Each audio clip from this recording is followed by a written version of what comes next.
Good morning. Good morning. What's happening, family? Welcome to the show. It is Michelle Bryant here, WNOV, 860 AM, 106.5 FM. You are listening to Say Something Real. Let me say good morning to my colleagues in the studio. What's up, Mr. Rideout? How you doing this morning, sir? Well, today I'm doing very well. It's Thursday, Good. um, Good. and Like that. yeah, You sure about that? yeah, I'm How do we doing know it's really Thursday? Why you well. see, why you trying to start, Debo? Again, that's He was fine. yeah. He No. was fine. Okay. Well, I'm still Stop fine. poking him. No. Okay. You doing too much. then You do, I'm still fine. you I too jollifies. You doing too much. Okay. And who told you was fine? Hey, all of the ladies out there in the world. What cataract habit? Who told you was You fine? know, some days I look at myself and say, "Mirror, mirror on the wall, who is the gorgeous cat of them all?" The gorgeous cat of them all. Yeah, and then careful, and the Jermaine. lady pop up in the mirror and be like, "Bruh, you." And I walk away Wait a rubbing my minute, hands wait a like, minute. "Thank you." The only So- lady I know. So your mirror speaks Hey to man, you. don't go there. The only lady I know that uses that word.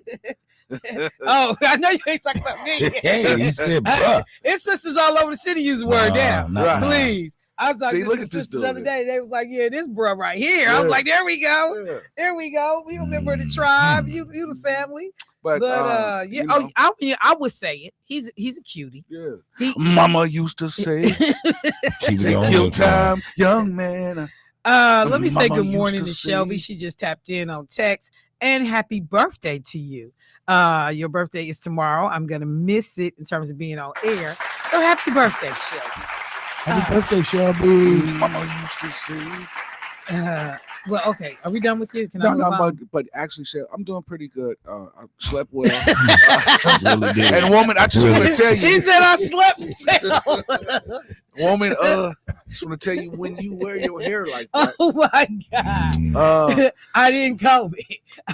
And that's it. I You know, did. it's the It was breaking up natural. last night. It's the And I natural. walked right out the house this morning and did not care. It's the natural. And then I you know? keep forgetting we got YouTube and Yeah, Facebook. hey, it worked. But this is my protest. Yeah. It is. This is my protest. What you protested? That I'm on YouTube and Facebook. Oh. You know, because Mama used radio, to you come say- here looking any kind of way. Yeah. Please. And I do. I take advantage of that. I was I have and still do. Folks See, say, so, you got a face for radio. Yeah, I was gonna say Debo got a face for radio. No, he don't. He ain't even know. got a face for radio. You know, do you hear his voice and you just imagine he's very white, but when you see him, you like he's a real He life is very armadillo. He's a real life armadillo. Wait. Hey, Debo, how you doing this morning? I'm great. This morning. I will not feed into the Hey, you foolishness already started. that has been pointed at me this morning. Uh-huh. already. Well, that's good. I have done nothing but be supportive of this brother.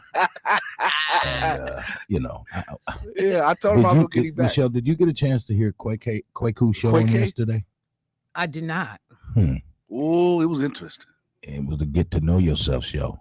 Oh, self-cultivating, I should say. Yeah, Jermaine said he was on his way home to self-cultivate. Oh, it was another one of them shows. Oh, And baby You know, oil. I ain't got time for Kwaku, these X-rated shows. Yes, Self-cultivation with baby oil. You know, Yeah. again, I can't. You know, I was I can't shocked. with him. Shy. That one little show I came in, everybody was talking that one day. Everyone, woo, child. It was sweaty. It was hot in here. But this lady was gorgeous. That was the sex therapist and physical get to know yourself therapist. Yeah, I felt some kind of Jermaine way. had You know all the what? questions. You know what? I'm not. I can't You with just go back y'all. and take a look at it. Say that for Q show. I can't Yeah, do it talking with about y'all. intimacy and- Jermaine talking, yeah. Yeah, it was something about the self-cultivation that Really? you know, You just gonna keep. no, she just said, you know, I know. I'm sure. I you want to know, hear. to it. just become I'm one, all right. I'm all right. You know. She said I'm you all should right. become Yeah, one with become yourself. I know. So I said self, and self said what? I know. And we Hey! Let's cultivate. we begin the cultivation. Hey, Wait, Michelle, I'm not Okay. finished. That's Wait, enough. you need to hear this. I don't. Then Clark runs I'm in here good. while she's on. He's Oh. going, yeah, 'cause I do mine in the shower. I said, man, get out of here. What? This cat Debo full of Excuse me. Yeah, full He of did say he do his own self-cultivation when he in the shower. I'm just like, this is too much. That's what I'm saying. This is too much right now. For 7 o'clock in the morning. It's too much, Debo. Take a clue from your cue from your own conversation. It's too much right now. Read the room.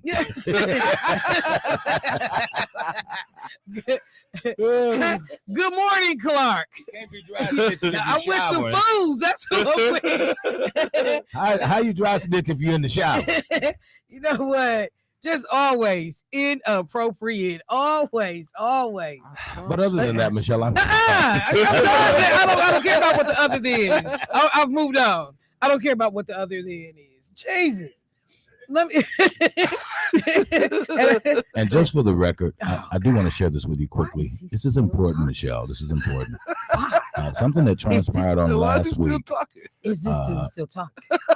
Clark Kent is no longer Clark Kent. He changed his name. No. Thanks to you, Jermaine. Uh-oh. What You call him DJ 1159.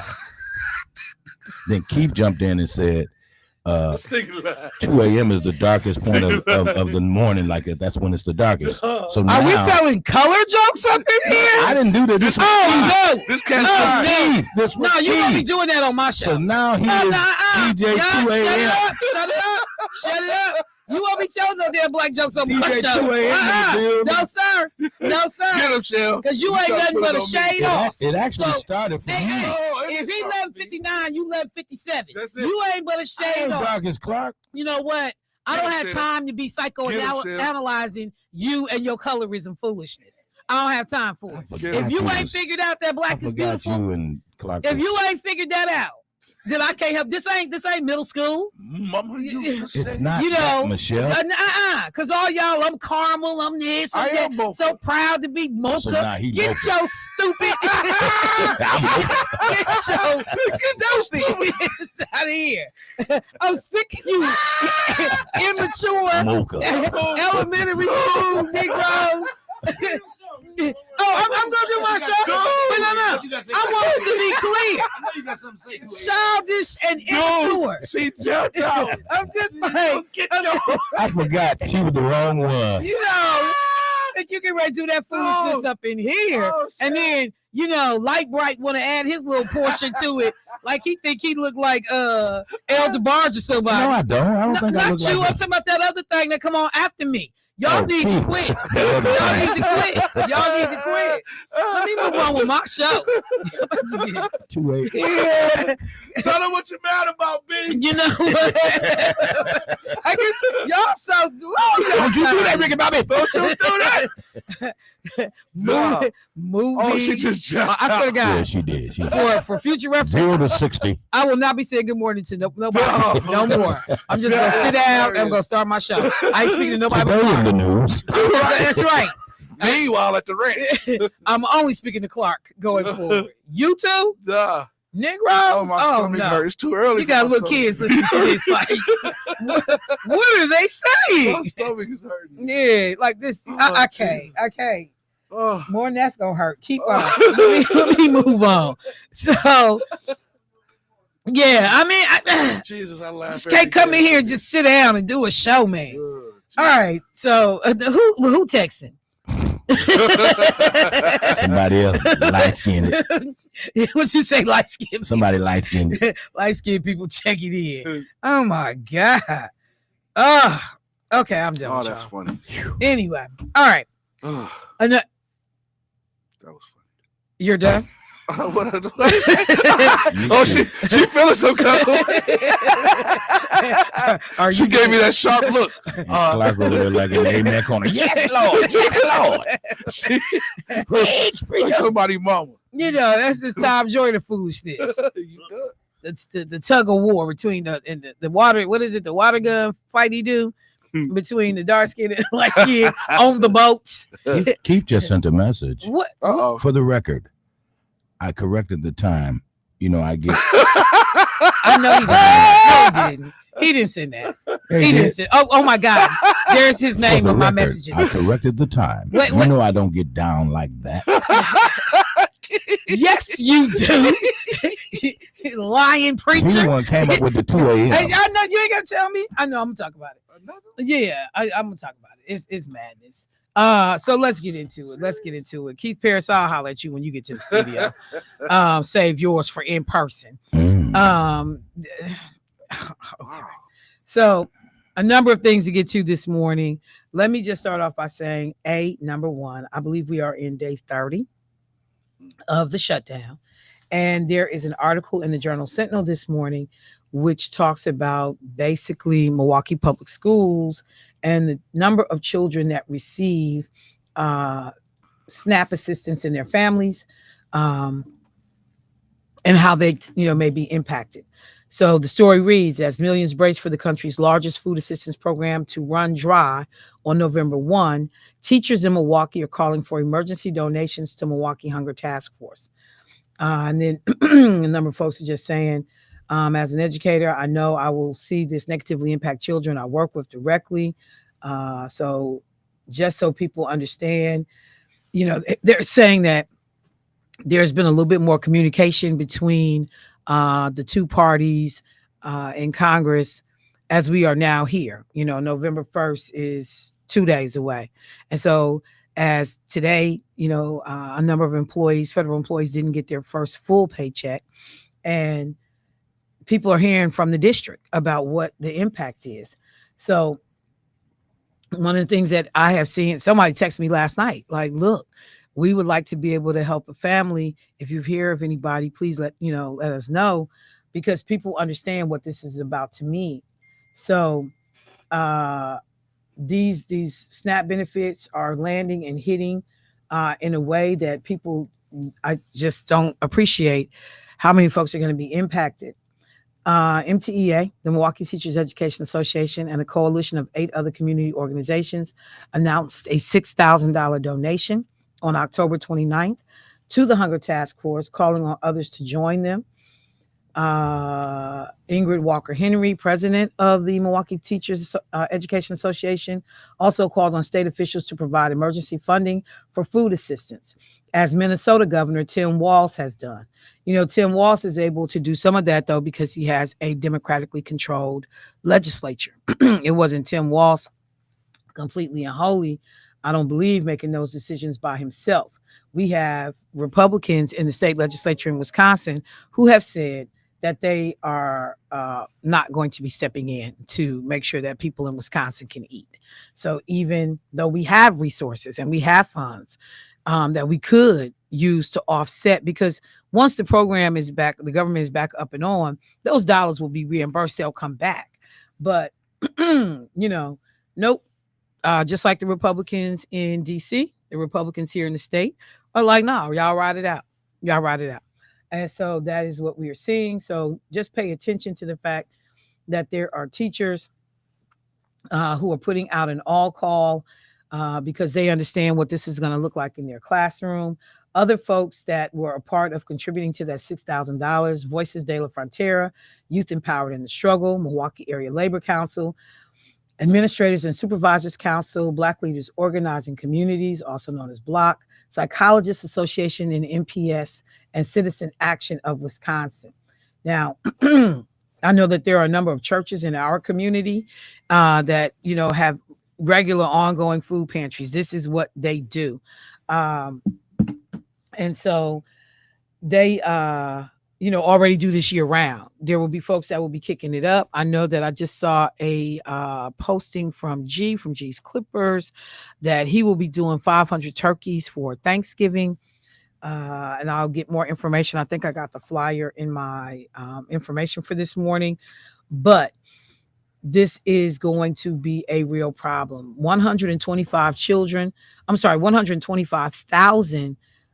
children in Milwaukee County were counted as food share recipients back in 2024 from some state data that they looked at. That's more than half of roughly 215,000 children who live in the county.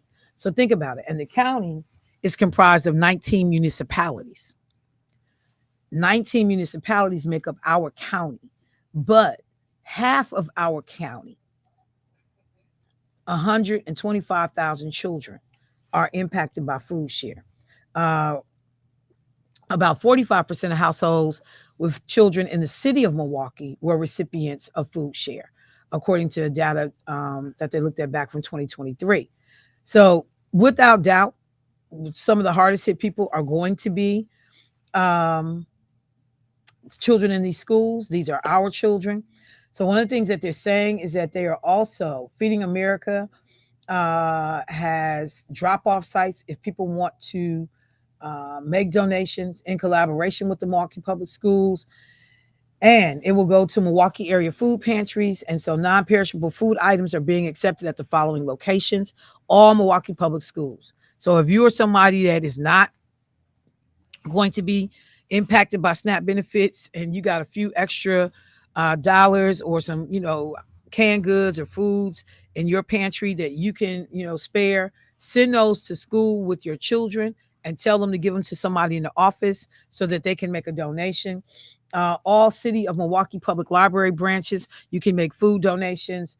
All Milwaukee Police Department districts, you can make food donations. Milwaukee City Hall, Milwaukee County Courthouse, the Zeidler Municipal Building down on Broadway, the Marshall P. Coggs Health and Human Services Center over off 12th and Cherry, Hillview Hall, that's on the south side, 1615 South 22nd Street, at the Bucks Arena, 1111 1111 Vale Phillips Avenue, and Mason Temple Church, 6058 North 35th Street.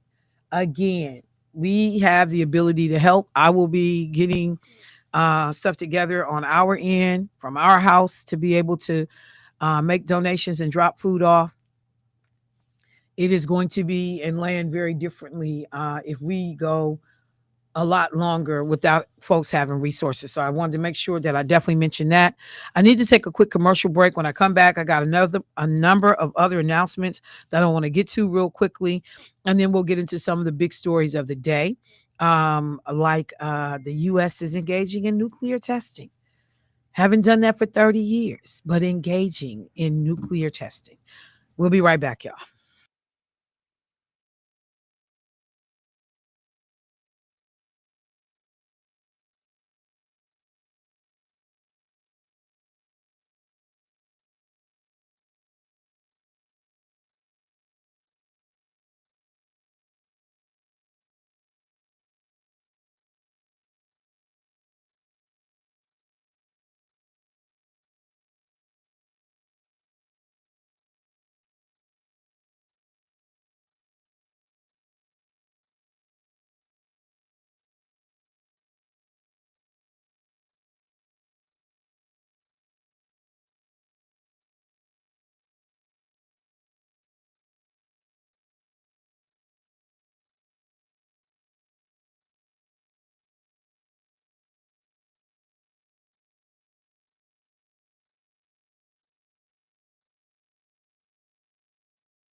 All right, family, welcome back to the show. So, just taking a moment to talk about the fact that I think we are on day 30 of the shutdown, federal shutdown, which is impacting families in a variety of ways, one of which is going to be food. Milwaukee Public Schools, MTEA, under leadership of Ingrid Henry, uh, and other collaborators came to the table, donated $6,000 to one of the local food pantry serving organizations. And then someone asked me a question via text: will WIC benefits be impacted by the government shutdown? And so I was able to look at an article that the Journal Sentinel had done. In Wisconsin, more than 130,000 residents rely on WIC benefits, and this is a special nutritional program for women, infants, and children. And right now, what they are saying is that as of October 29th, the Wisconsin Department of Health Services said on its website that November benefits will be available for WIC beneficiaries statewide. Residents can still use benefits and attend WIC appointments during the shutdown. And should you have additional questions, just contact your local WIC office. But yes, WIC will be intact for the shutdown, at least is what was posted on the website for the state of Wisconsin. So that is at least one thing that hopefully people, don't have to be concerned about. We got some callers. Let me get them in. Hey, caller, what's happening? Good morning. Good morning. I tried to call you yesterday, but you went on and cut the show off before I could get in. Okay, Point I sorry. want to make, this is a personal thing. A co-worker of mine who works at UWM was impacted by this DEI stuff. They closed the department down and they fired everybody, and they can't get into another job before the system is settled at UWM. And that's DEI stuff. And I know that's more than MATC that you were saying yesterday. Another point I want to make is it should be known and very well known that the sales tax in Milwaukee is 8% approximately, while outside Milwaukee is 5% about. And gasoline costs $3.30 in some places and $3.38 in some other places. And poor people need to watch their gas purchases. Since you don't have much, you don't have enough, guard what you have. And I'm going to let y'all go at that. And All have right. a good. All right, thank you. And one of the things that, I certainly did say that while I was talking about 2-year institutions yesterday, technical colleges, predominantly in the state of Wisconsin, I did make the point that 4-year colleges are going through the same things. The difference, though, is the amount of resources that some of the 4-year institutions have, whether they are able to offset some of the cuts and the threats to their federal funding. But yes, this is definitely somebody, Jay, this is definitely somebody, Tebow. This is definitely somebody that's impacting. I mean, definitely something that's impacting everyone. Got some other callers on the line. Let's get them in. Hey, caller, what's happening? Good morning, Michelle. Good morning.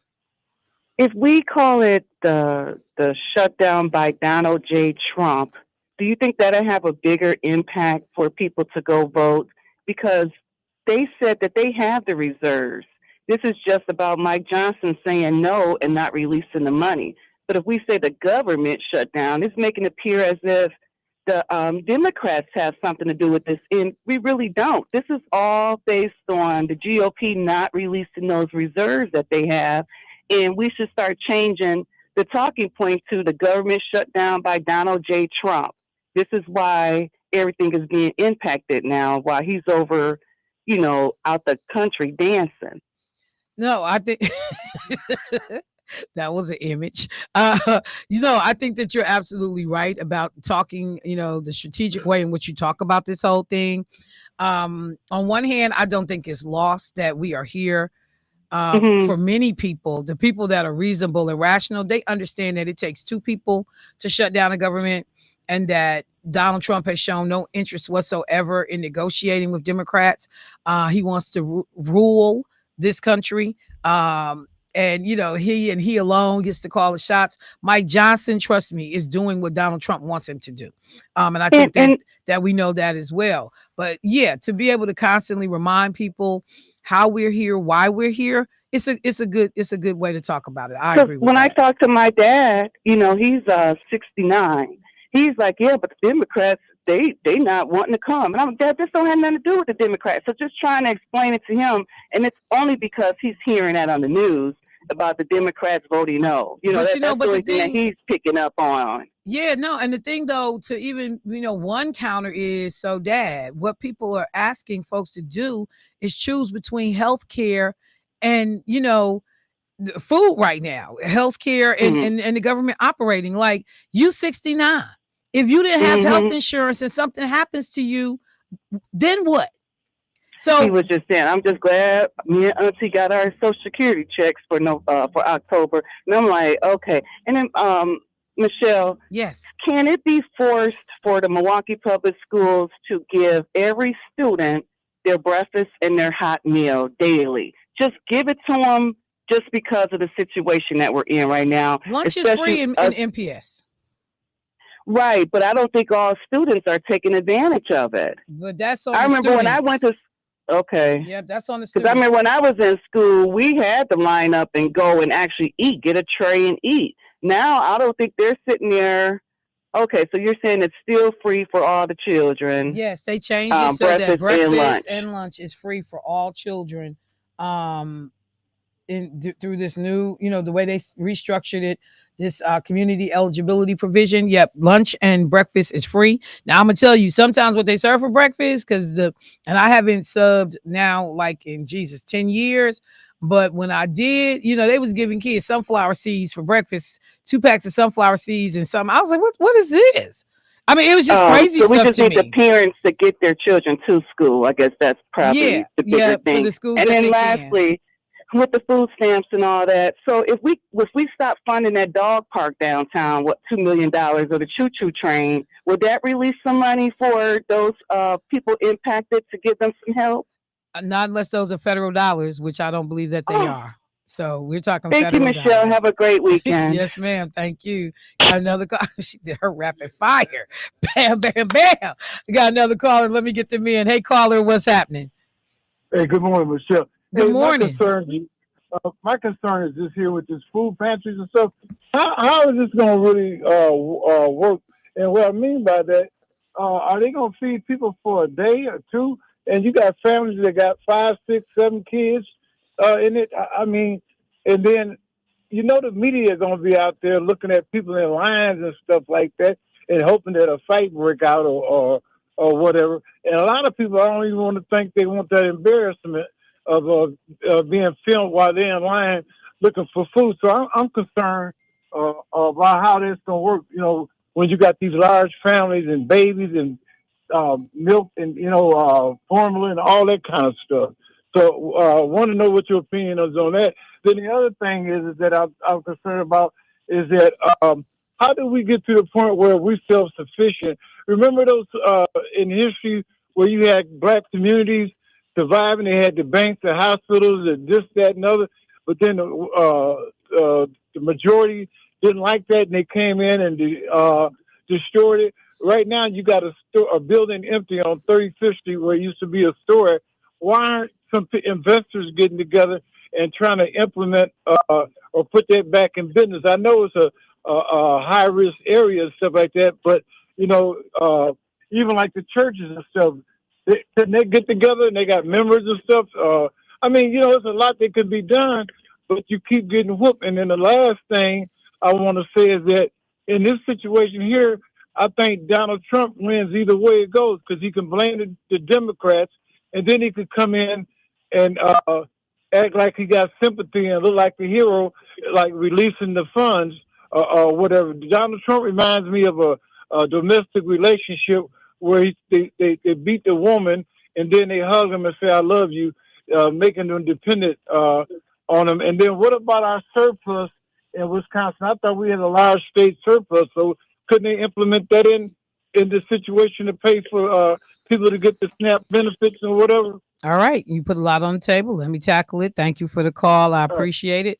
In relationship to the first question about food banks, and am I worried about drama, potential, fights breaking out, people being disruptive as they are clawing, clawing for food?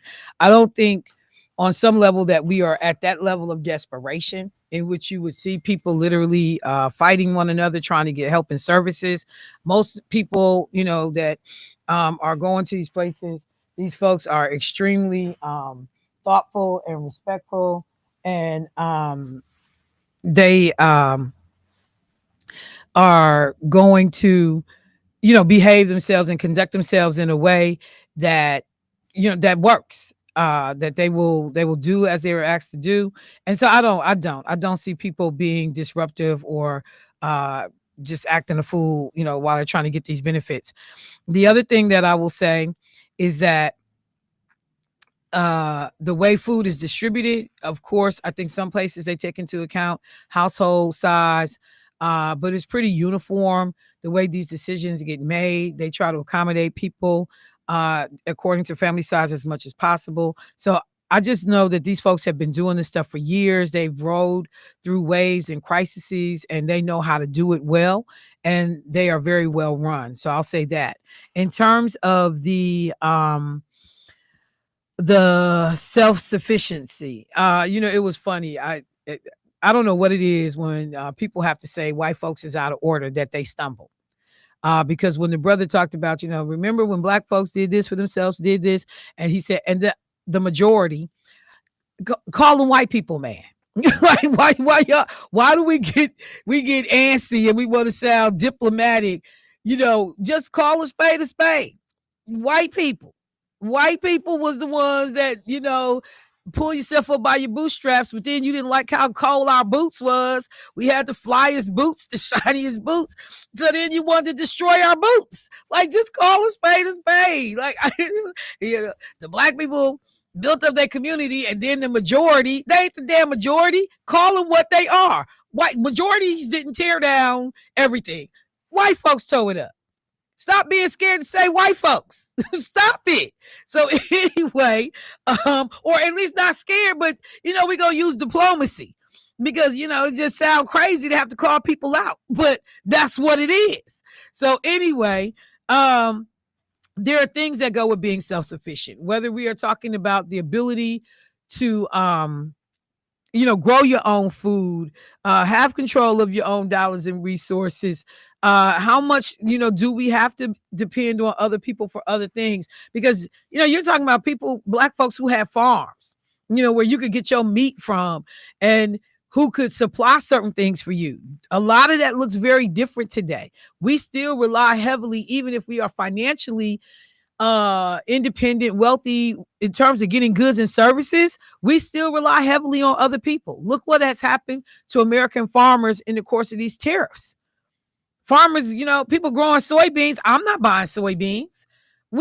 You're not buying soybeans. They got to rely on China, to be able to move this product. So our systems are so intertwined these days that what self-sufficiency looks like today, in some regard, is a little bit different than what it looked like back in the day. But are there things we should be doing? Absolutely, 100%. You also mentioned Trump gonna come out of this thing smelling like a rose either way, because I create the chaos and then I ride in on my horse to save everybody from it.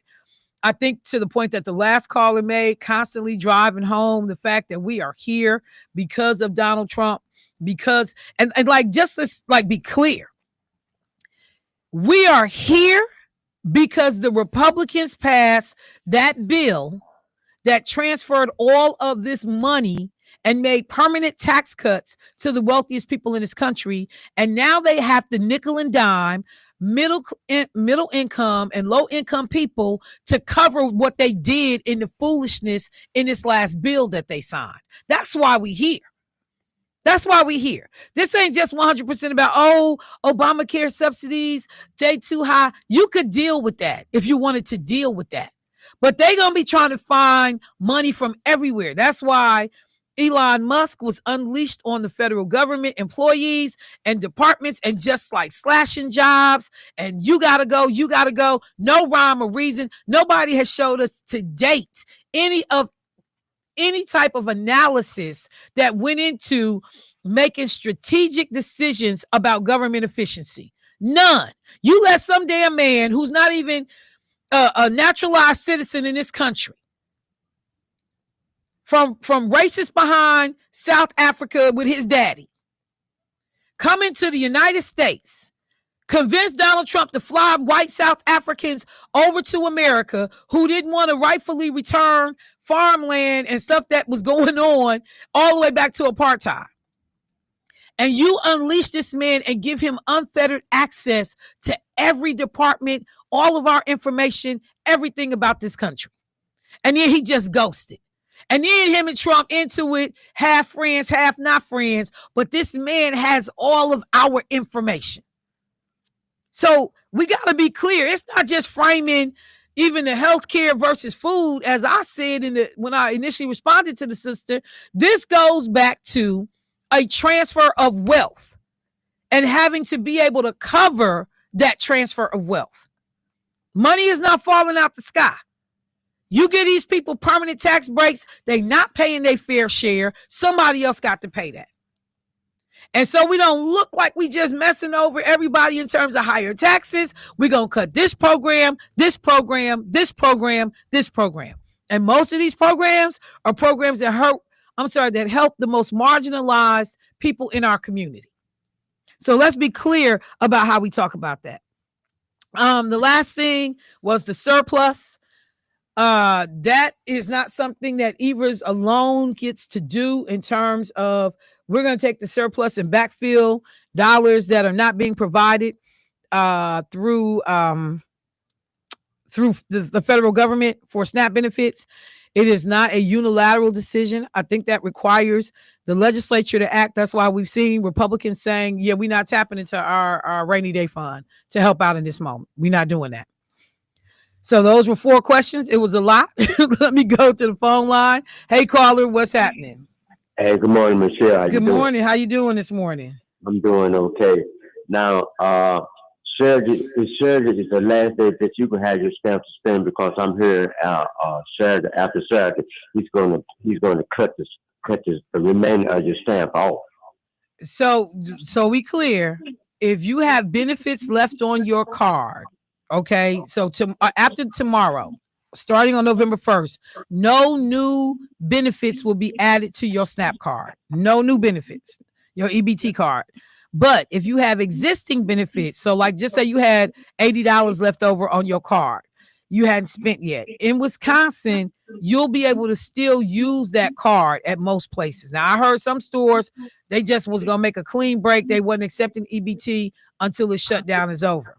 But in the state of Wisconsin, if you got a balance, you can still use it, but no new benefits. So now if you get to the 30th and you have run out of your SNAP benefits and you waiting on that card to reload on the 1st or whatever day it reloads on, it's not going to reload. So that's how that's going to work. Okay. And then also I heard that something's supposed to be turning your stamps into cash. I don't know if that's true or not. No. No, and it's illegal. So no, sir. Stay away. Whoever doing that, I want you to stay out the way. Okay. I went to the store Monday, and I went to the store Wednesday. I was spending shit. I still got a great amount still on my card, and I was thinking if I didn't spend the remainder of those stamps by Saturday, they're gonna take them back. No, yeah. But look, now this is the thing. If you got a nice little remaining amount on your card, but your house is straight and you think you can get through another 30 days, if just to say this goes on for another 30 days, if you think you're good for food for another 30 days and you don't need to spend them, then you can leave them sit. And then once the government reopens, those stamps will be available to you. But again, in Wisconsin, supposedly these stores are supposed to accept your EBT card if you got a balance on it. Now, Okay. if we don't know how long this is going to go, you got to figure out what your house is looking like. But if you got a place to store the food, you know, unless it's like some crazy amount of money, I would just go buy the food, you know, because then I got it, you know, and non-perishable stuff that I can store, beans, you know, all that kind of stuff. If I got a freezer, I can put my meat in, but I'm just going to go buy it because better safe than sorry. That's the way I look at it. But it just depends on how much money we talking. That's possibly a balance on your card. Yeah, in my building where I'm residing, you know, they got a freezer in the community rooms, and they got one in supply room. So I was thinking about just spend and get a lot of meat and store it in there, but leave a note on the refrigerator door, you know, that it's my food and don't nobody touch it. That's what I had planned. Okay, well, I hate Yeah. when folks know they can't mess with nobody else's stuff, but yeah, just take a good assessment of what you think your situation is and how long you could go if you couldn't go and get your benefits. Okay, But don't nobody really know how long this shutdown gonna last. not right now, no sir. All right, all right, Okay. okay. All right, thank you very much. Somebody hmm just hit me up and they said I heard that the card will be locked on Saturday. Again, from what we are being told and what has been explained to us, if you have benefits on that card in Wisconsin, you'll be able to use those benefits up in the month of November. You won't get new benefits. Everybody else, if you are have exhausted your benefits, you don't have anything left on your card, you waiting for the new month to kick in, you will not get money added to your EBT card. Let me just say this real quick. I got notification, two things. And if you have this information, please send it my way. I appreciate it. Holy Redeemer, Fishes and Loaves, Food Pantry, free groceries. They are doing this on Wednesday from 5 to 7 p.m. and on Sundays from 11 a.m. to 1 p.m. Holy Redeemer, Institutional Church of God in Christ, 3500 West Mother Daniels Way. They have a food pantry and they do free groceries on Wednesday, 5 p.m. to 7 p.m. and on Sundays, 11 a.m. to 1 p.m. And I also need to make sure that folks know that there is a stock box that the federal government gives, even in the midst of the shutdown, to people. And I got to get that information, and I'll get that before we get off the air. The other thing that I wanted to mention, I got a flyer. Thank you, Judge Taylor, for making sure I had this. On Saturday, November 1st, there's going to be a harvest fest over at Atkinson Triangle Park. This was where Keon, did a lot of the great work with a number of other partners. So it says warm up with some fall fun, free food, pumpkin painting, grocery giveaway, DJ, horse rides, cotton candy, and more. And this is going on from 11 a.m. to 2 p.m. The partners at the table. And it just does my heart so good to see Keon's organization, which I think his sister, Tyra, is now leading up, the Village Group. His logo, it is so beautiful to see this. But the Village Group, Us for You, You for All, is one of the partners. The Milwaukee County Parks, Dream Team United, they do phenomenal work. Wisconsin, the Milwaukee Parks Foundation, and HKBT, which stands for Helping Kids Better Themselves. And it is being supported by Powering MKE Forward, GE Health, and the Charles Antetokounmpo Family Foundation. How do you say Giannis's last name? Jermaine, how you say Giannis' last name? Antetokounmpo? That looks like this, like Giannis folks.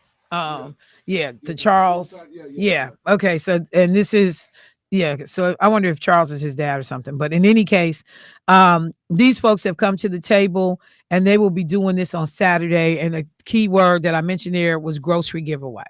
Okay. Let me go to the phone line. Hey, caller, what's happening? Good morning. I was listening to your show, and I really want to thank you for putting all the information out. I also want to make a comment on food pantries. Be respectful when you go to the food pantry. It's not as though you're going to the store and get to pick and choose and be rowdy and disrespectful.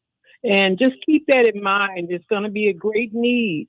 But in the meantime, don't go with the wrong attitude. God bless you all and keep putting out this kind of information. Yes, ma'am, and thank you so much. I really appreciate those words. I have been in situations where I'm volunteering, and as always, I volunteer Thanksgiving, I volunteer Christmas, and I do, the turkey giveaways, and I've done it at, I always do Milwaukee Health Services. Pam Clark and the work that they had always done at Milwaukee Health Services with Dr. Tito Izzard, phenomenal out there freezing, but we was getting it done. But I remember getting into it with this old lady because they had gave us directions when you giving out these turkeys, because it was all kinds of turkeys. It was Butterball, it was this brand, that brand, that brand. And they was like, just reach in, get the turkey, hand it to people, and let them go about their way. Reach in, get the turkey, hand it to people, and let them go about this way.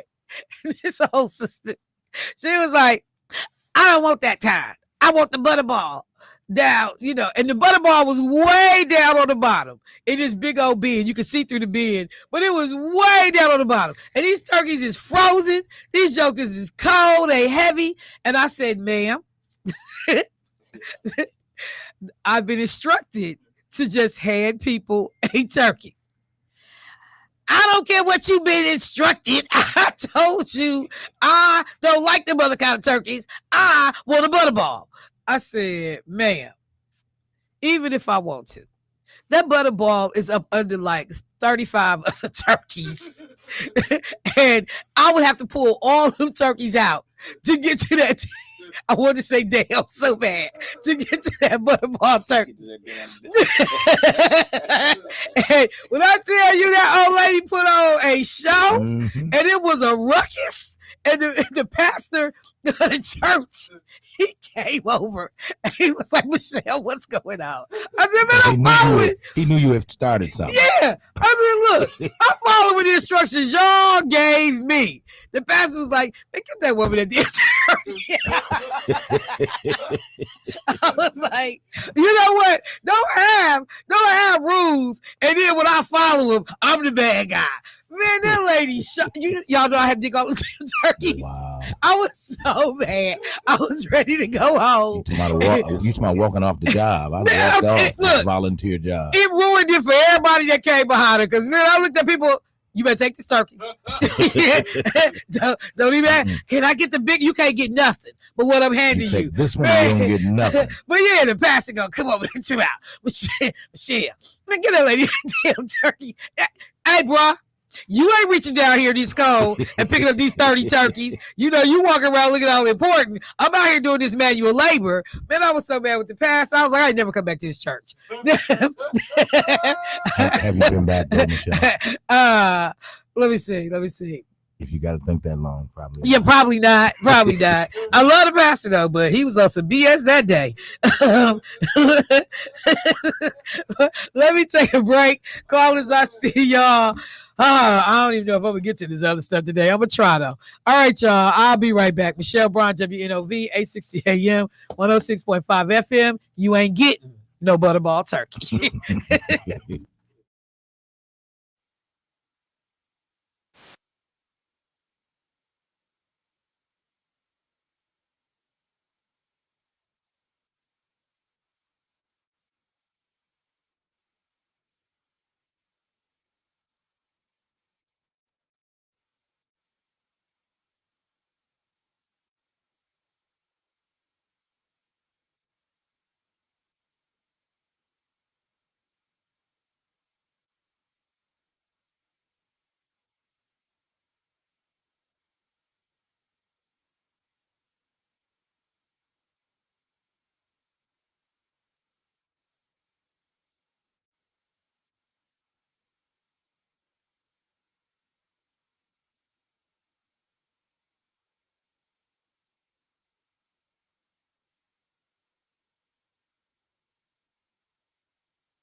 All right, family, welcome back to the show. We got some callers that held through the break, so let me get them in right away. Hey, caller, what's happening? I want to make an amendment to some points I was trying to make earlier. Um, are you familiar with the carrot and the stick? With the what? Carrot and the stick. The tear and the stick. Carrot. Oh, oh yeah, yeah. What it is that's what the government is running on everybody right now. And you heard that another version was, we can do this the easy way or the hard way. The carrot and the stick means put something sweet in front of them and see if they'll move that way. If that doesn't move them, you got the stick behind you, and you'll get as much of that stick as you need to move where they want you to move. Other point I want to make was, most of us, and that's not just black people, we get our credit messed up with houses and cars. Basically cars, because people don't try to buy houses because they mess up their credit with a car. When you buy a car, these dealers, they sell your car, and I have relatives who are hiding cars right now that are ready for repo. And if they repo the car, they run that same game on the next person with your car. So you'll never get out of that. So what the government is doing is they're gonna give you something if you do what they want you to do. And this is not Republican only, it's everybody with money. They on the same team. Everybody, like Meat said, everybody wants to be on the winning team. So that's why they go wherever they think they can for 5 minutes. And regarding the butterball turkey, when that lady, whoever was talking to you about the butterball turkey, they were dealing with the right one. Amen. And y'all have a good one. All right, thank you, sir. Appreciate the call. Got one more caller, and when I get time, I'm gonna circle back on that credit piece, because that's a whole lot deeper. And we need to talk about how, we are set up out the gate to have a lot of the issues that we have as a community. But let me get this next caller. Hey, caller, what's happening? Hey, how you doing, Michelle? This is your boy Donna Racing. What's up, Mr. Buckley? How's it going today? Hey, thanks for the referral with Tamika. I appreciate that. But what I want to just say briefly is, if there's ever a time where the black church could step up, the time is now. So, and what I mean by that, many churches receive permission or benevolent offering, and they could do, provide meals 3 times a day. I mean, the churches should come together and get a schedule or something where they can have a breakfast, lunch, and dinner, so that at least people, if they can't go out and buy food, at least they can have a meal prepared for them. And I believe that churches are operating in silos and independently, where this is a time where brothers, these African American men who are pastors and some women, need to come together in their communities so that they can take care of the people. We knew this was coming, and nobody has done anything or created any kind of plans, no meetings, no nothing. And so we just sit back and watch people suffer because our church leadership in general has not been on the ball. I just feel so disheartened and so frustrated with our church community that I think we don't even care. What about our seniors? What about our widows? And, the Bible talks about taking care of the widows and the orphans and the people that can't do for themselves. We have really got to get it together as an African American community to take care of our people. It is that is a must. But then still, people riding around in fancy cars and dressing with nice suits on and this, that, and the third. But what about your neighbor? I think though, we definitely gotta be careful. Because I think that we certainly, number one, we acknowledge there are some folks that's doing the right thing and they're doing the best they can. Number two, I think that we definitely you get no argument, no disagreement that we can do better. I also appreciate the fact that I'm not going to begrudge somebody who has worked hard if they go and buy themselves a nice car, because I can work hard, I can have a nice car, and I can still help look out for my community. and a lot of people I know that, that do that. So I don't want to, like cast this thing like, because I'm gonna just be honest with you. I'm not driving no hoopty for you. I'm just not gonna do it. Now I love my people, but I work hard as heck, and I'm gonna drive what my money affords me the ability to drive. But understanding I have a responsibility morally to the people around me, I'm also gonna do everything I can to look out for those people. So I'm just gonna say, Yusuf, you can get out of my car, because I'm not saying, so you're misunderstanding my point when no, I I say got when you. you're I'm just riding giving around you a hard in a time. I'm nice just giving car. you a hard time. What about the people who don't have? You know what I'm saying? No, I appreciate it. I do. Sometimes I deny myself to be able to look out for others. I do too, but right. I'm not saying that I'm not gonna ride in a nice car. I ride in a nice car. I know you do. That's why I'm like, right. I'm saying, he act like I don't know him. but I'm saying, but I mean, I'm not going to not still look out for my people, even though God has favored and blessed me. But I'm still going to try to do what I can to help those who and need you know it what? most. I'm gonna just say this, and then I got a guest in the studio. I would just say this too. Even when we use phrases like that, like God has favored me, it sounds like, so the people that don't have nothing, he didn't favor them. Like, I always caution people about the way we say stuff, because when we talk about favor, because there are people who have done absolutely nothing biblically wrong, and they have not been able to get things and do things. And it's a whole bunch of people who got stuff and who be talking about God favored them. And I'm like, God didn't do that. Because if he knew how raggedy, I'm sorry, he know how raggedy you really are, and you sitting up acting about something, you been blessed, Negro, please. You ain't even going to heaven, because I see you. You ain't even going. So I just think we have to, it's interesting how we talk about stuff, because there's a whole bunch of folks talking about they been favored. I be looking at their little plates, but you just as nasty as the day is long to people. And then be talking about I'm blessed and highly favored. No, the hell you not.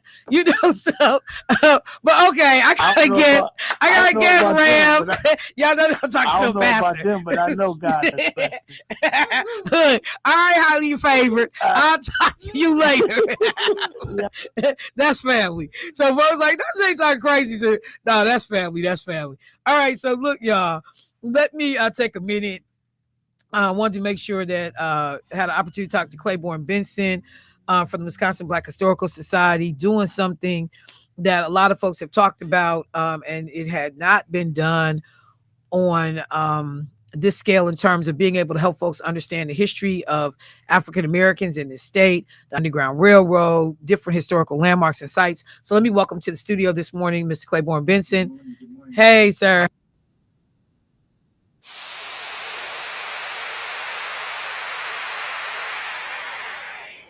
It's 8:30. We're taking a busload of folks down to the Milton House, and we're going to stop in a number of places on the way.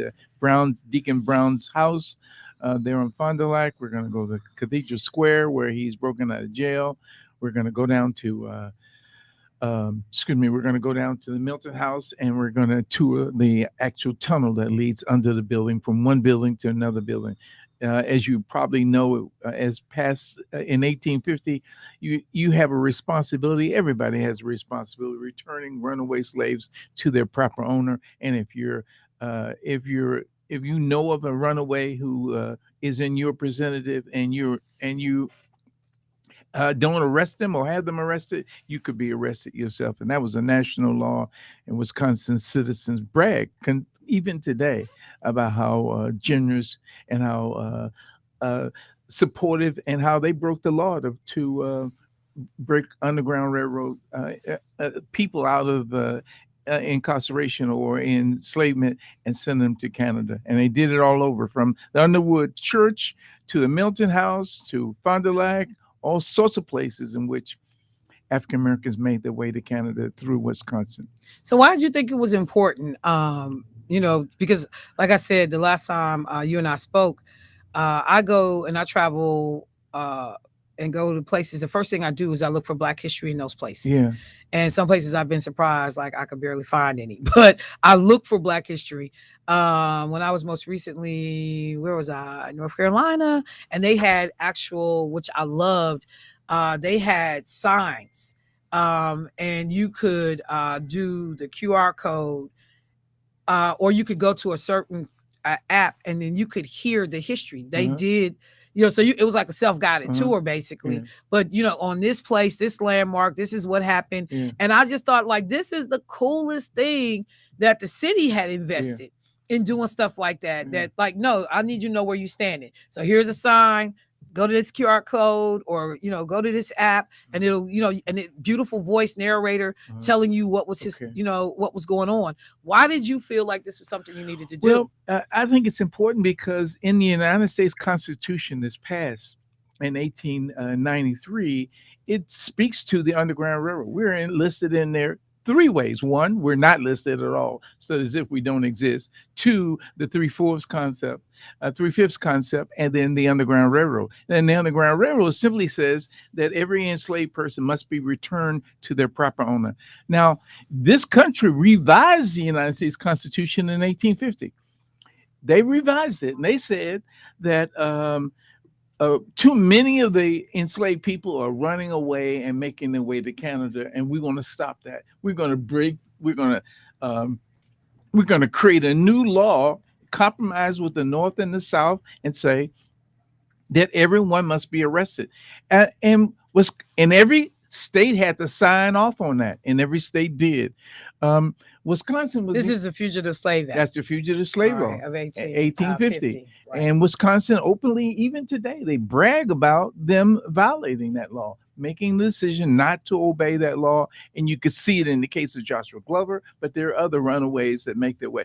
Now, other states do it too, but they sneak and do it. Wisconsin does it in broad daylight, out loud, so that the entire world will know that they don't believe in this process and or this law, and they violate it. They violate with Joshua Glover, which becomes a national story. And for years, they argued in court, and they all know that it's a violation. And many of the people from southeastern Wisconsin and Racine and Waukesha all go out of their way. They even books today brag 5,000 abolitionists break Joshua Glover. I don't believe 5,000, but 500 broke him out of jail. That's a lot of people in itself, right? At the Cathedral Square, and they do break him out of jail, and they eventually take him to Canada. And there are others that are broken out as well. So that's why it's important to know. And they still on that same course. That didn't mean that they liked us or wanted to save us. It meant that they didn't believe in the fugitive slave law, and they didn't believe in obeying the South or making that agreement. So for folks that are sitting back going, okay, this is interesting, particularly when you start talking about the ability to go and see these locations, because the number of people who have no idea, who've never done anything like this before, it's a lot of people. Some folks definitely have gone to the Milton House. Yes, but individually, yes, in small right. groups, But to be able to see this put together in kind of a comprehensive way and telling a story, a narrative, if you will, about some of the experiences of early Black folks in this state. So for folks that are interested in doing this with you, what do they need to do? They need to call the office or take the flyer that we have. There's a QR code on it in which they can and do it online. They can go online and register and let us know. But what's the number to reach out to you guys? The number at the museum is 414-372-7677, or go on Wisconsin Black Historical Society's website, and you can register online as well. So now tell me what's happening, because when we first heard about it, me and Lakeisha was sick, because we were like, oh, we want to go, but we both have our respective sorority meetings on the first Saturday of the month, and so we can't go. But what does this day look like? What time do you leave? So we How leave does it start off? We leave at 8:30, and we leave and we go past the Brown Farm, because it's one of the places in which it's the first place that he's hid out when he is broken out of jail at Cathedral Square. Where's Brown Farm? On Fond du Lac Avenue, across the street from the transit office. What? Yeah, it is, and that's where he's hid out in a bond until he makes his way to Waukesha and then to Burlington, Wisconsin. Now we're talking about Joshua Glover. Joshua Glover. Okay. And we go to Cathedral Square, we experienced him being broken out of jail, and then eventually we go down to Milton House, and we stay there. We do the tour. We have a bite to eat, and then we come back. We walk along the trail in which the Fox River, in which Joshua Glover and the Underground Railroad people actually walked as they make their way north into Waukesha. That is the route that they go. And from there, we go into Waukesha and then to Milwaukee. The reason we're going to Waukesha is because that's one of the major places in which they're headed out. They follow the river and they go. And if you're on the west side of the river, as people are walking off, you look to the east and you see all of these church steeples. Okay. And those are where the enslaved people saw the signs in which they where they could go get food, get nourishment, get a place to hide out and rest as they're found, and their ambassadors that will help them go to the next destination, which is the rivers, to other cities, and a boat to Canada. So at the end of the day, do we know how many Black folks actually made their way to Canada? Well, nobody knows, Okay. but there's a rough estimate, and there are two routes in which they come in. They come up the lake, which they go to Kenosha, Racine, and then to Milwaukee, and Sheboygan, and then in the center of the state is Beloit. It's Burlington. Frederick Douglass comes to Milwaukee. He comes to Milwaukee because they're bragging about breaking Joshua Glover out of jail. They are saying that the state of Wisconsin violates the Constitution. With that being and he tours the state of Wisconsin. He stays in Beaver Dam, Wisconsin. Well, And he uses that to go to Madison, goes to Milwaukee, and goes to Chicago. and it's funny, and because I had to go look. So at one time, Canada actually had slavery themselves. Oh, they did. Yeah, and they abolished it in 1834. They did. So that was one of the things I also thought was kind of They did. interesting. That Black and Indigenous people were enslaved in British and French colonies that would become Canada. There was slavery in Wisconsin Yes. also. Both places. Slavery all over the north. All right. Thank you, Machine. This is going to be interesting. I can't wait to hear. And if you have some people that go, please share our number here at the studio, because I would love to hear what people have to say. Okay. I know I had a couple of men reach out. One guy had talked about he was trying to see if he could figure out how to take his grandkids. He didn't know what was going to be going on with their schedule. But I have talked to a couple of people, particularly after the last time you were on the show, who were like, I never thought about doing something like that. But this is a really interesting thing. And it helps drive home a point when we talk about how tenuous our freedoms and our rights have been in this country, that we can still walk these paths where formerly enslaved people had to, journey, hide. And I think also getting us to think about a broader view, because right now there are folks that tell you, I don't go to Waukesha because it's not safe. The harassment, police, people bothering you for the sake of bothering people you. watching you. Right.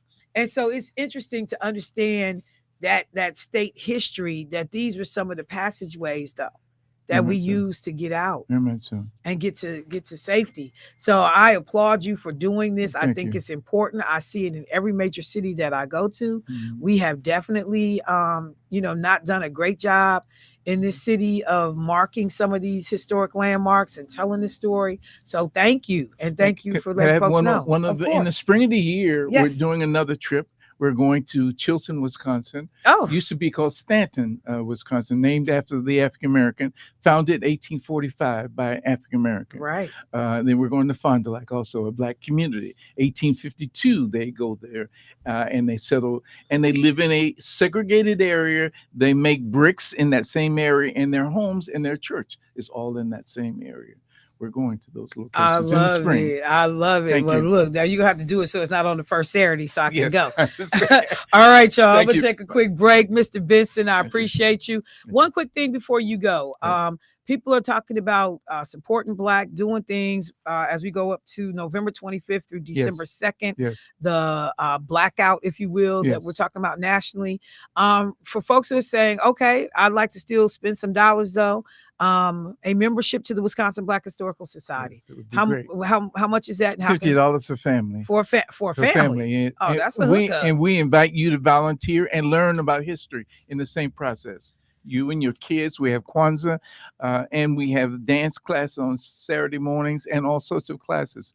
So we encourage people to do that. And our Kwanzaa activities, it's about understanding that we're African people first and utmost. And we learn the values of Kwanzaa. What is my purpose? Who am I? Those are the most important things that we develop in our Kwanzaa celebration, as we have for the last 37 years. So look, if you are thinking about, I want to do some holiday shopping, I want to do some, Black Friday shopping, consider a membership to the Wisconsin Black Historical Society, because right now, with funding cuts happening the way they are, I just want to be clear.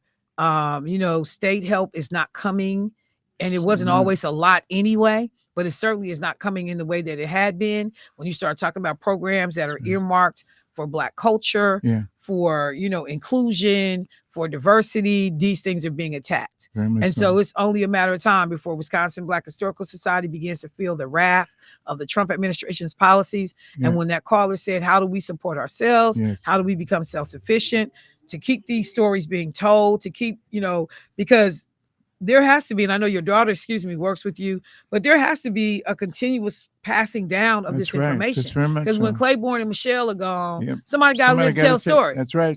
Somebody got to be empowered with the information.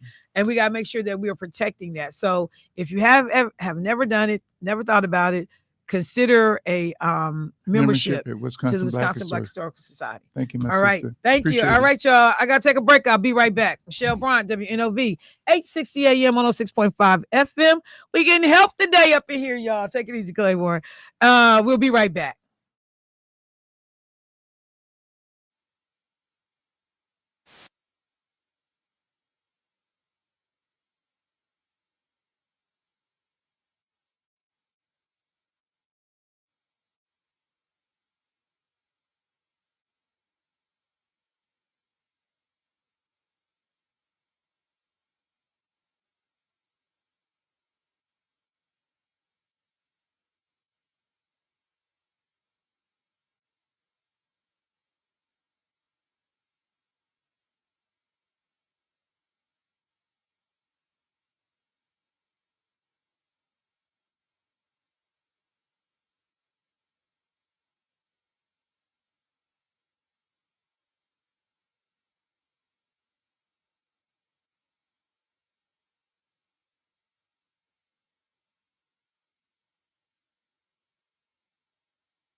All right, folks. So this clearly is the announcement show. So that's what we're going to do. We're going to just keep it right there. I will get to some of this other stuff when I get back next week. Let me make sure I do this.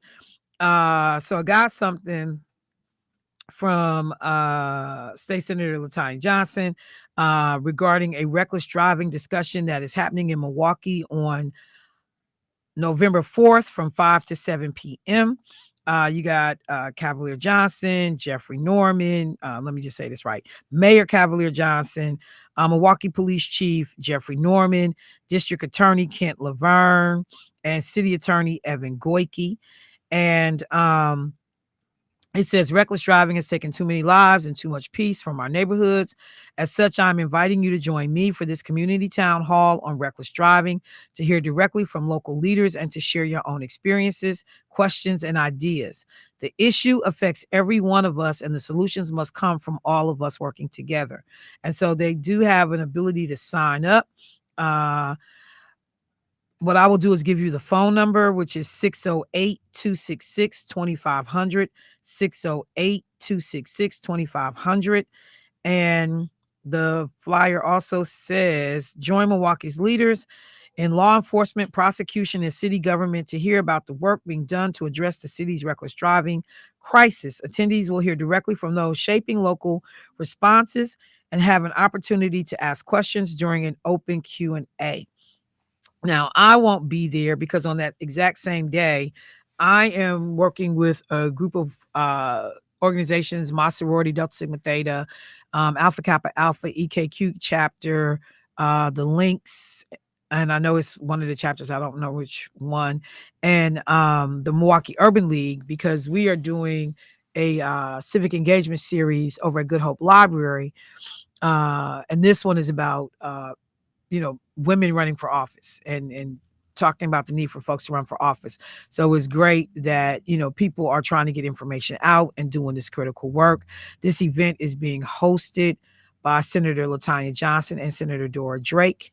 And again, it is going to be, I didn't give you the address. It is going to be, it's going to be at MPS Central Office, 5225 West Valise Street. Okay. So you actually can go over to the auditorium over at Milwaukee Public School Central Office. And this meeting is from 5 to 7 p.m. So thank you for making sure that I had that. We know that reckless driving is a huge topic in this community, and a lot of people will be interested in that. Let me just say, I also got another flyer. MPS School Board. I got it, Senator. Another person sent a flyer. Thank you. I love y'all. So there's going to be a turkey giveaway and dinner November 24th. Turkey giveaway from 9 a.m. until supplies last. Free sit-down dinner that's going to be held as well. And this is happening where? This is happening at the Milwaukee County. At the King Community Center. So where is the address? And it's the sit down dinner is from 3 to 4:30 p.m. and the turkey giveaway is from 9 a.m. until they are gone. Y'all, can I get at the Martin Luther King Jr. Community Center, 1531 West Valise Street. And that is on the 24th. Please send me these announcements, notifications, so that we can make sure and I'll collate them, get them all centrally located in one place. Saturday is going to be busy in this city. November 1st is also the day of the Milwaukee Fatherhood Summit. You've been hearing the advertisements here on the station, but the mayor is encouraging all fathers, grandfathers, future fathers, father figures to attend the 20th Annual Fatherhood Summit. Don't miss one-stop resource fair connecting Milwaukee families with job opportunities, child support, health education, financial empowerment, legal assistance, and fatherly inspiration. Bring your teens, learn about internships, jobs, and local mentoring opportunities. I love this aspect. They provide transportation. Free pickup and drop off location. So if you don't have a vehicle, money is funny, and you may not attend because you don't have transportation to get there, there are transportation pickup and drop off locations Just simply go to milwaukee.gov/fatherhood. And all the information you need about this event for the Fatherhood Summit is listed there. Please, please, please do that. All right. So in the last little few minutes, and this is my day to end early, let me at least work in one or two stories. Okay. First of all, let me say that at this point, Donald Trump, in addition to being a convicted felon, in addition to being, somebody who stole money from charity, in addition to being somebody who, evades taxes and, lies to get bank loans, and who had a fake university and was milking hardworking people out of their dollars and had to be forced by the courts to pay these people back because your university was fake. In addition to, tearing up a third of the White House on his own, and just all of that. Please, let's include the title now, murderer.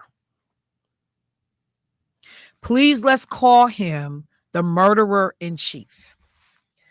Many of you had an opportunity to see news reports that the United States military has struck yet again another boat carrying 4 people that they allege were drug traffickers. And they have killed all those people, which brings the grand total to 14 strikes on 14 different boats. They have killed 61 people. No evidence that has been presented to the American people. No arrest. No trial. No jury. No courts. No nothing. Just these silly white men in leadership under Trump, because that's who it is. I'm not getting ready to mince words. They ain't the majority. I'm not getting ready to play with y'all. These is white racist men. Not all white men are racist. So if you're not, I'm not talking about you. That are making these decisions that the lives of these people mean nothing. And they act like this is a video game and target practice and just blowing people to smithereens. Bodies probably can't even be identified because you done blew them the F up. And I need to say it like that. 61 people have died in a matter of a few months. They are blowing up boats every other day.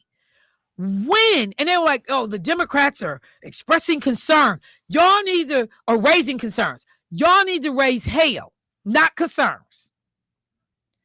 Somebody on the world stage, and I'm looking at world leaders like, nobody is going to call us out for this. We are so interdependent on the U.S.'s money or the U.S.'s military or the U.S.'s stature. Nobody is going to publicly talk about this. But if he was killing 61 white folks, it'd be a conversation. But these is black and brown folks. How do you kill 61 people with no evidence presented to anybody that these people are drug traffickers, in drug cartels? Nothing. This is one of the most disgusting things I have seen in recent memory in this country. But the other side of this, if Donald Trump thinks for 5 minutes that none of this will ever be responded to, that people just sitting back and taking it, and this man makes us less safe as a nation every day. Even when it looks like, oh, he's over in China and they shaking hands and they got a consensus, of understanding. These people don't like us. They don't trust us. And they know we have somebody in office that don't give no care about hurting them and their countrymen. So what does that do? That creates a target on the back of America and America's citizens. Every day, this man is making us less safe. But it is unacceptable to me that we literally are watching people be killed. This is broad daylight. Not trying to hide it. Not providing any proof whatsoever. You just blowing people up. And this is the thing I thought about. Callers, I see y'all. Here I come. But this was the thing I also thought about. What about the men and women? And it's probably most likely men because these are some sexist, you know what's. So it's probably mostly men. But what about the men who are being ordered to do this? Men who, even though they say just follow your orders when you're in the military, do what you told. I had conversations with my dad when he was in Vietnam. He talked about orders that he disagreed with, he didn't believe in, but you had to do what you were forced to do, So I know what this, I know what the responsibility is. But you still got to wrestle with, and my father wrestled with killing children in Vietnam. The U.S. military, because the U.S. military is like, look, they use kids, as bomb carriers. You may have to kill a kid.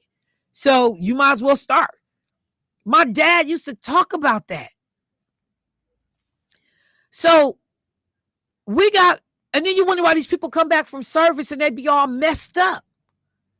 Because you are intentionally putting American soldiers in a situation where you are making them judge, jury, and executioner.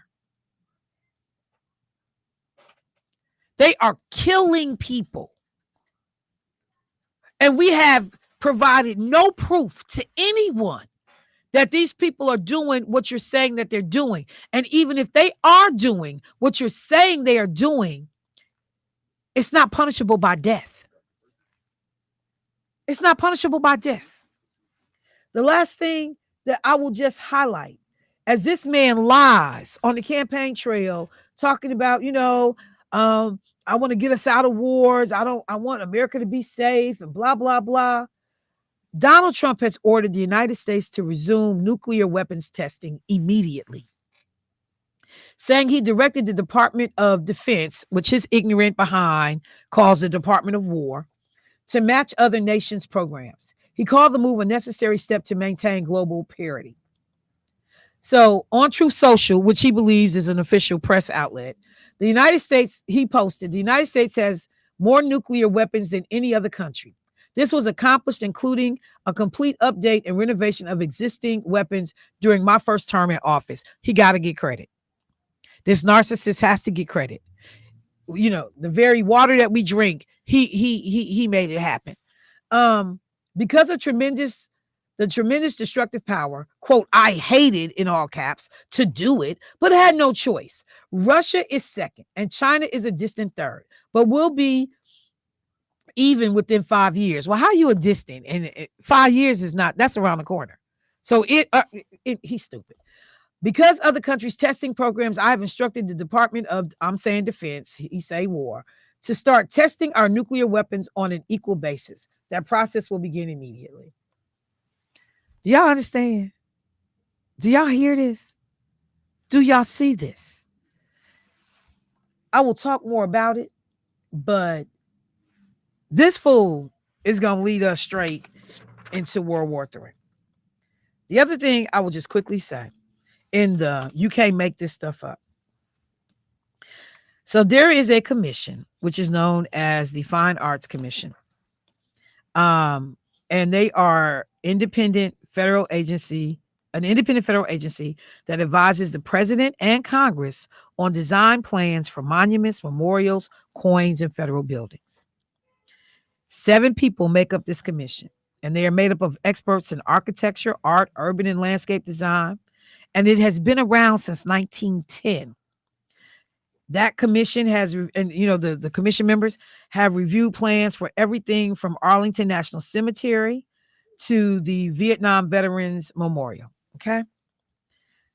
Donald Trump has now fired every member of the commission because these are the people who would have been reviewing what is being done or has been done to the east wing of the Capitol. I mean, of the White House. So the folks that would have been best suited to talk about that you done blew up a third of the White House, you have blown up the east wing of the White House and what you're getting ready to do to it. He terminated these people immediately when he realizes that Republicans are quietly, cowardly mumbling in the background. We got to do something. You know, this man tearing up the damn White House and you ain't talk to nobody. This look crazy even to us. The commissioners would have advised Trump on his anticipated White House ballroom. This arch thing that he wants. Talking about celebrating the 250th anniversary of the Declaration of Independence. And the folks from the commission said none of these things had been submitted. None of these projects had been reviewed because they hadn't been submitted. So what he does, he goes out and he fires them. Now, for transparency, when Trump was in the first time, he fired people and put his own people in place. When Joe Biden was in there, Joe Biden fired 4 commissioners who had been appointed by Trump. But Trump has brought some of them back. So you literally have people picking and choosing the folks that are the checks and balances. Picking folks that are the checks and balances. Okay. I just need Stay Woke playing in the background. I just need my boy Stay. I can't even get it out. Stay Woke. I just need it playing in the background. Because this is madness. So to that sister that called earlier who said, watch the narrative, assign blame where it goes. To the brother who wanted to talk about the majority instead of calling it who it is. You know, a part of dealing with the truth is being willing to say it, even when it's uncomfortable. One of the reasons why we're dealing with DEI attacks and critical race theory attacks is because white folks didn't want to be made to be uncomfortable. So because they didn't want to be uncomfortable, all of us got to suffer. I'll be damned. Think about that. Because white parents didn't want to explain to their kids what was done during slavery and their great ancestors' roles in that. Everybody else got to suffer. Nah, that ain't how this works. All right, y'all, that's a wrap for the show. I want to be clear. Y'all have 8 Saturdays until Christmas. So somebody pointed that out to me. 8 Saturdays? And after these little 2 days, you got 7. 6. Yeah, 7. Yeah. Greenfield wow. Education showed up again. Well, I thought you said after 2 Saturdays. Nice. I know I was speaking too fast. Listening too slow. I ain't turning your mic on, Debo. I was listening too slow. I was listening too slow and spoke too fast. Greenfield Education. See, there you go. All right, y'all. I'm out. Clark Kent, peace. Bruh, y'all have a great weekend. Family, y'all be safe. I'll talk to y'all next week.